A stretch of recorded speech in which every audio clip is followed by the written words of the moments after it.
KVGC News Time is now 8 minutes after the hour. Again, the polls are open throughout the Golden State on this November 6th for 2018.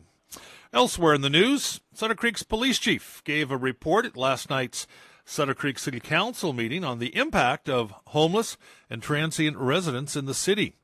According to the chief, transients were responsible for approximately 75 to 100 calls for service in the last year.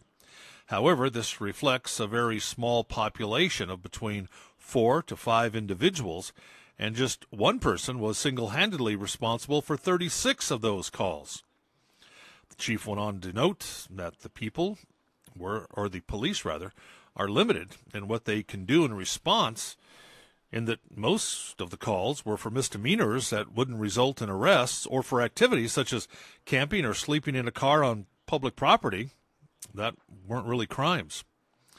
In other business last night, the Sutter Creek Council approved the annual assessment for the Crestview Lighting District and received an update on the Main Street Bridge project this week. We'll see several blocks of Main Street have their sidewalks replaced, which will close off access for pedestrian traffic and some businesses. Pacific Gas and Electric representatives will present info about the agency's Community Wildfire Safety Program to the Calaveras Board of Supervisors today. Now, the program consists of enhanced vegetation management, hardening of infrastructure, and in extreme circumstances, proactively shutting off power to high-risk fire area. Now, the focus of the presentation will be on the agency's public safety power shutdown, which was first implemented on the evening October 14th during a severe windstorm. The shutdown affected approximately 3,000 customers in West Point, Railroad Flat, Wilseyville, Glencoe, Moke Hill, and Mountain Ranch. Now, over the course of the last several months, PG&E has met with first responders as well as held community meetings to provide info on the program. A Lodi man lost his life Friday evening in a solo vehicle accident along Highway 12 east of Wards Avenue. According to the CHP, Reginald Love was driving westbound on Highway 12 east of Wards Avenue. For an unknown reason, he allowed his 2010 Freightliner to go off the right-hand shoulder. He turned to the left, overcorrected, lost control of the vehicle. The vehicle continued sliding straight for several hundred feet, then overturned on the passenger side. The big rig continued on the passenger side westbound and collided with a curb. The vehicle then went over the curb and down a dirt embankment. During the collision, Love was ejected from the vehicle and sustained fatal injuries. The Lodi man was not wearing his seatbelt, and during the after-scene investigation, CHP says they feel confident that the Lodi man would have sustained only minor or no injuries at all had he been wearing his seatbelt. Well, a two-vehicle accident last Saturday along Burson Road, south of Comanche Parkway South, resulted in major and minor injury. According to Highway Patrol, Shui Yang of Rancho Cordova was traveling southbound on Burson Road, south of Comanche Parkway South, when for an unknown reason, Yang attempted to turn around within the road to travel northbound on Burson Road. Now, at the same time, Ronald K. Wood of Burson was traveling southbound on Burson Road, south of Comanche Parkway South. K. Wood, upon observing Yang's 99 Toyota Sienna in the roadway, attempted to take evasive action to avoid a collision, but could not avoid the Toyota, and front of his 97 Ford collided into the driver's side of the Toyota. Now, there were 5 juvenile passengers in the Toyota, ranging from 11 months to 12 years of age. 4 of the 5 sustained injury, all of which were minor.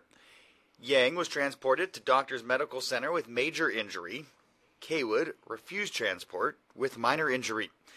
Now, alcohol and or drugs are not considered a factor in the collision. There are no additional details available at this time. And Sutter Amador Hospital will soon begin a solar panel project. Slated to begin this Saturday, the project is estimated to reduce the use of 27,000 gallons of water each year, as well as offset 53% of Sutter Amador Hospital's annual power needs. The project is also expected to offset 1,800 metric tons of carbon dioxide a year. That's like taking about 400 cars off the road. Annual savings from the project are estimated at $176,000 for Sutter Amador. The project will make space for carports, which will have solar panels installed on top. The carports will double as shaded parking for patients and guests. The City of Jackson Planning Commission reviewed the tree removal request as part of the solar panel installation project and passed it after a number of public hearings. 45 trees will be removed. However, 12 of those trees will be replaced to account for those that measured more than 16 inches in diameter. Sutter Health has also saved thousands of trees through its Shred It program, which shreds and recycles paper. Sutter Health has been updating existing facilities and constructing new ones to be highly efficient, cost-saving green buildings. Sutter Amador project is expected to be completed in the spring of 2019. And it's the United States Marine Corps 243rd birthday. Celebrate with the Motherlode Detachment 1080, the Marine Corps Birthday Ball, this coming Saturday. The ball will take place at the Jackson Rancheria Casino Resort, Grand Oak Ballroom. The Marine Corps Birthday in honor of the history and memory of all who have served and those who've given their lives to this great nation. Tickets are on sale for $55 a person, including a choice of prime rib or salmon dinner, and of course dancing. Doors open at 5, no host bar, dinner at 7, Marine Corps birthday cake cut at 8, dancing until 9. For more info and tickets, contact Bob Gray at 401-0863. And that's a look at local news on this Gold Country Election Day for 2018, November 6th. Remember, we'll be on the air at 8 o'clock tonight with election night coverage of Amador and Calaveras. We'll also keep an eye on the statewide races for you as well. From the KVGC News Center, I'm JD. And I'm Jim Geedy reporting. Remember, for the latest news, traffic, and weather 24 hours a day, to visit our website, kvgcradio.com.